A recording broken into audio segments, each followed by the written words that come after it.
Tells me, Prime Minister, this is winnable. This is winnable. And that, of course, has inspired us all. In the next few days and weeks, we will continue to build on this progress. We've established an electoral council that will be installed. We've been able to reopen our schools. We're seeing progress in the security front as well. Obviously, the gangs are reorganizing to make it more difficult, but we're ready and we'll be steadfast. We're using our assets more effectively. We're looking at new relationships with others who may be willing to engage. We're going to see how we provide a more integrated approach solution, which would include disarmament, which would include better communication, which will include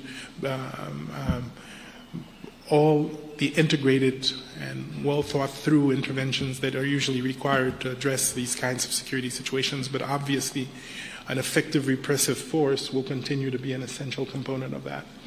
And let me tell you that just last week we had this incredible violent event led by a gang in the northern part of Port-au-Prince, and quickly the police and the contingent were able to deploy by road within really virtually hours to make sure that the city in question was quickly protected and that we would have the appropriate level of response to make sure that we address the situation. So this is to say that the Haitian people now have hope in what can be achieved. It is, of course, a cautious optimism. They will expect us to do more, and they deserve more. They've suffered now for months. Hundreds of thousands still cannot go home. The infrastructure needs to be rebuilt very quickly, but they trust that the government and its partners are doing the right things, and of course, with the presence of the force, they can start to see a light at the end of the tunnel, and that I think we need to build on as quickly as possible. So again, thank you, Excellency, and please do convey through you our gratitude to the Kenyan people for that act of solidarity, and I can tell you that it will not be lost. Thank you very much. With your permission, we'll take a few questions. Members of the press, if we may start with your name, the media house you represent. Then let's stick to one question so that we may open up for more. We'll start with Joy from Al Jazeera, then we'll follow suit. Joy from Al Jazeera. Thank you very much, Prime Minister and Your Excellency President Ruto. Our question is in regards to the latest attack and what has been done to safeguard the Kenyan officials who are assisting in the mission.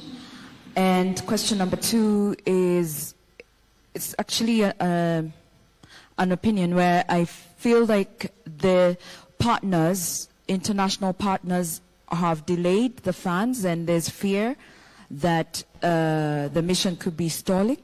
Is that correct to assume?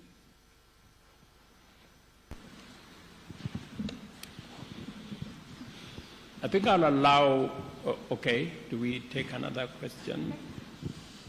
Okay. Thank you very much, Rose Buchanan from AFP.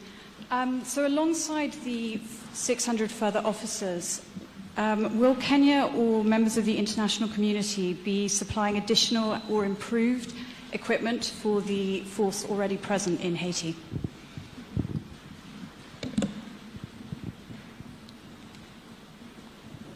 Okay, we can take those ones first, or thank you very much. I think I will allow Prime Minister to respond to the first question because he has the latest information on the attack that, and as you've heard him speak to it, the response was the fastest that could have been assembled in a long time. As we talk, both the Haitian police, who are doing a wonderful job, alongside our multinational security support mission of officers from Kenya, are already in that region. I'm informed that it's a region 2 hours drive from Port-au-Prince, a region that for a very long time has been held hostage by criminals and gangs, but today we have a foothold and a footprint of both the Asian police and the Kenyan contingent in that place.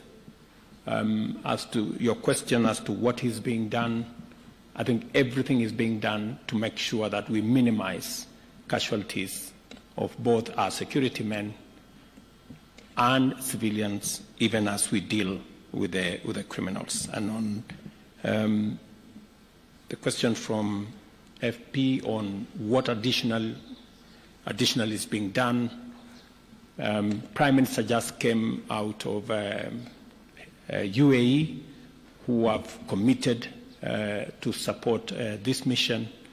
El Salvador, as I told you, on the 3rd, which is just a week ago, also signed in to provide capabilities for the support for the multinational security mission. There are other consultations that are going on. Additional equipment have been provided. Additional air support has been provided thanks to Prime Minister's goodwill and coordination. So there is a lot more that is happening. Yes, we can do more, and the partners need to step up. That is correct. We have commitments that have been made by our global partners, and it is my position, alongside that of Prime Minister here, that every partner should, this is the moment to step up, and this is the moment to provide that critical support for us to be able to undertake the exercise at hand. Prime Minister. Thank you, Mr. President. I think you've covered it extremely well. A few days ago, a ruthless gang murdered and assassinated over 70 people, including men, women, and children, northern part of Haiti, which was a senseless crime. And as I said, within hours, we were able to not only deploy, but this time we were able to deploy significant numbers by road, which we hadn't been able to do. But second, and even more important, we're able to deploy and stay.